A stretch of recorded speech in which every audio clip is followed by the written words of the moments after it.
എടാ മതിയുടെ കുഴച്ച് തന്നെ നമുക്ക് തിന്നാം. ആക്രാന്തം കാണിക്കാതെ നിന്നടാ. തിന്നാൻ അവരെ നോക്കിക്കൊണ്ടിരിക്കാനാ. നല്ല ടേസ്റ്റ് ഉണ്ട്. എന്തോടാ എന്തിനാ ഇട്ടിടാ?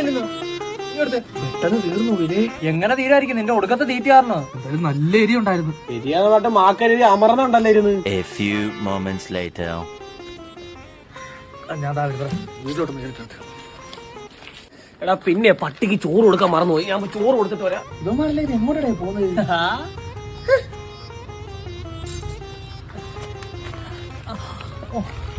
നീ ഇതോടെ പോയി പോരാടാ, ചുമ്മാ അല്ല മൈരങ്ങളൊക്കെ അപ്പുറത്തേ പോയതാ. ഞാനുണ്ട്. നീ എത്ര വട്ടം പോയി? 3 വട്ടം. 5 അവനൊരു അനക്കൂല്ല. കല്ല് കണക്കിരിക്കുന്ന ഇവിടെ. വിഷ്ണു കക്കൂസിൽ നേരിട്ട് ഇറങ്ങിയതും ഇല്ല. ഇവനെ സമ്മതിക്കണം. ഒരു കില്ലാടി അല്ലേ? ഓൾറെഡി ഞാൻ